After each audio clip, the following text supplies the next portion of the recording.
One man. Cornered. No way out. Michael Scofield walked into this prison on purpose. He's got a plan. Every move mapped out. Every angle covered. But right now, none of that matters. Because John Abruzzi, the most dangerous man in Fox River, is counting. 1, 2, 3. And when a mob boss reaches 3, you don't get a warning shot. But to understand how we got here, let's go back to where it all started. At the beginning of this episode, we see Michael playing chess in the yard. His opponent is an old man named Westmoreland, 60 years old, 60 years left on his sentence. He's not going anywhere. But Michael is already 3 moves ahead. He's only been inside 3 days, and he's already thinking about leaving. Not just thinking, planning every single step. Then everything stops. The toilets stop flushing. In prison, that means one thing. Shakedown. Guards storm in. They toss everything. They're looking for weapons. And right on cue, a homemade knife shows up in Michael's cell. It's not his. It belongs to his cellmate, Sucre. But before anyone can react, Sucre takes the fall. Just like that, he gets dragged straight to solitary. And then a guard gets right in Michael's face. He runs this place during the day, but I run it at night. Message received loud and clear. Now Michael gets in front of his brother Lincoln. Lincoln's on death row. The execution is getting close. Real close. And Michael tells him the plan. The escape runs through the prison infirmary. It's the weakest link in the entire security chain. But to get access up there, Michael needs a drug called Pugnac. It messes with his insulin levels, makes the doctor think he's diabetic. As long as the doctor thinks he's sick, Michael gets scheduled visits to the infirmary. And those visits, that's his window. Time in the infirmary means time to prep the escape route. Lincoln doesn't look convinced. He says no one has ever broken out of Fox River. Michael says every step is already mapped out. Every contingency. Every backup. He's got the blueprints tattooed on his body. And then Michael meets the man who could end everything. Theodore Bagwell, better known as T-Bag. This man kidnapped, raped, and murdered children in Alabama. And right now he's got his eyes locked on Michael. T-Bag runs the white inmates on his side of the yard. He makes Michael an offer. Walk with us. Stay in my pocket. I'll keep you safe. He says the race riot is coming, and Michael's going to need protection. Michael looks him dead in the eye and says no. T-Bag doesn't forget that. He never forgets anything. Outside the prison, someone else is fighting for Lincoln. Veronica Donovan, Lincoln's old girlfriend. She's a lawyer. She tracks down Lincoln's old attorney. He says the case was clean. The evidence was solid. Lincoln was guilty. But Veronica's not buying it. Lincoln said Crabbe could prove he was innocent. The lawyer tells her to go find him herself. So she does.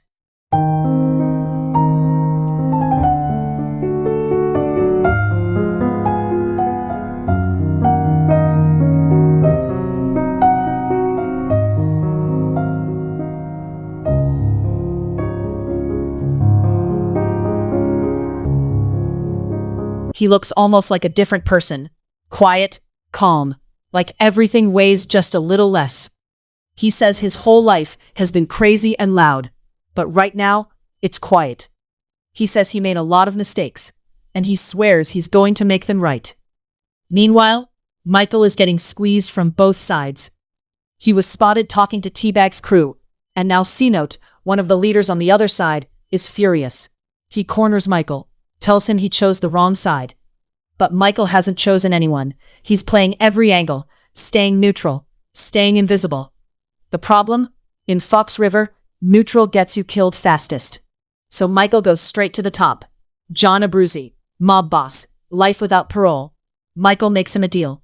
A witness named Fibonacci, the man who can testify against Abruzzi and put him away forever. Michael knows where he is, and he'll give Abruzzi that name, but not now. He'll hand it over the moment they're both standing outside those walls.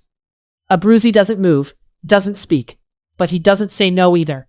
And here's why Abruzzi's desperate enough to even listen. A mob boss named Falzone shows up. He's not here to visit. He's here to deliver a message. Fibonacci is coming up for air, a congressional hearing, next month. If Fibonacci testifies, a lot of powerful people go down, including Falzone. And then Falzone goes one step further. He mentions Abruzzi's kids, their school, their friends. It would be a shame if anything happened to your kids. The threat couldn't be clearer. Find Fibonacci, or the family pays. And here's where Michael does something no one saw coming. He walks straight into Teabag's cell, uninvited, and he says 3 words. I want in. Teabag blinks. He wasn't expecting that. But he doesn't say no. If Michael wants to fight with them, he's going to have to prove himself tonight. Because the race riot isn't coming tomorrow. It's happening tonight, during the next count. And Michael just signed up for it. Outside, Veronica gets something unexpected from Lincoln's old lawyer. The surveillance tape. From the night of the murder. The trial was closed. Nobody outside that courtroom ever saw this footage. The lawyer says it'll help her find closure. But what's on that tape isn't what she expected at all. Veronica goes to see Lincoln. She watched the tape, and now she wants answers. Lincoln finally breaks. He tells her everything. He wasn't supposed to kill anyone that night. He went to the garage to clear a debt. A man named Crab Simmons told him the target was a drug dealer. Said if Lincoln helped, the debt would disappear. But when Lincoln got to that garage, the man was already dead. He never pulled the trigger. Someone set him up. Someone wanted Lincoln in that garage with a dead body. And that body turned out to be the vice president's brother. Veronica doesn't know what to believe. Lincoln tells her if anything they ever had meant something to her, go find the truth. And if you're enjoying this breakdown so far, hit that subscribe button on Unlock the Plot. We break down every twist, every secret, every hidden detail. Now, back to the story. But the truth is already getting buried. Veronica finds Crab Simmons' house, knocks on the door. His mother answers. She asks for Crab, says it's urgent. A man's life is at stake. Crab can't help nobody, lady. He's dead. The one man who could have saved Lincoln is gone. The official report says overdose, but his girlfriend tells a very different story. Veronica gets a phone call.